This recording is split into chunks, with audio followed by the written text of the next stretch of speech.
গাজীপুরের কালীগঞ্জে পবিত্র যিশু হৃদয়ে ক্যাথলিক ধর্মপল্লী রাঙ্গামাটিয়া প্রতিষ্ঠার গৌরবময় শতবর্ষপূর্তি জুবিলি উপলক্ষে ২ দিনব্যাপী উৎসব শুক্রবার সকালে গির্জা প্রাঙ্গণে বাদ্যবাজনার মাধ্যমে অনুষ্ঠানের শুরু হয়। ধর্মপল্লীর বিভিন্ন গ্রাম থেকে খ্রিস্ট ভক্তগণ র্যালি ও জুবিলির স্লোগানে গির্জা প্রাঙ্গণে প্রবেশ করেন। অনুষ্ঠানের প্রধান অতিথি ঢাকা ক্যাথলিক আর্চডায়োসিসের প্রধান ধর্মগুরু আর্চবিশপ বিজয় এন ডি ক্রুজ OMI এবং সহকারী বিশপ সুব্রত বনিফাস গমেজ সহ বিভিন্ন ধর্মীয় ও সামাজিক নেতৃবৃন্দ গির্জা প্রাঙ্গণে স্থাপিত জুবিলির বিশেষ স্মারক উন্মোচন করে শান্তির প্রতীক কবুতর অবমুক্ত করেন।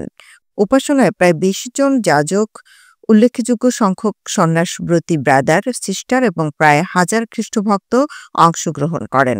জুবিলির বিশেষ খ্রিস্টযোগ উপাসনা প্রধান পুরোহিতের দায়িত্ব পালন করেন আর্চবিশপ বিজয় এন ডি ক্রুজ OMI।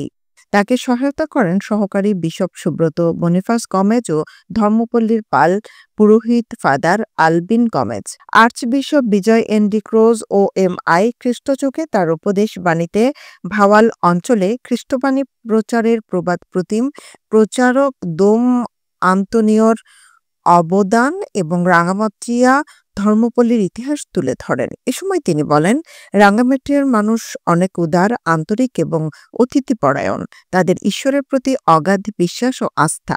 সে কারণে এই ধর্মপল্লী ধর্মীয় জীবনে আহ্বানের জন্য প্রসিদ্ধ। ইতিহাসের সাক্ষ্য তুলে ধরে তিনি রাঙ্গামাটিয়ার খ্রিস্টানদেরকে ইসরায়েল জাতির সাথে তুলনা করেন।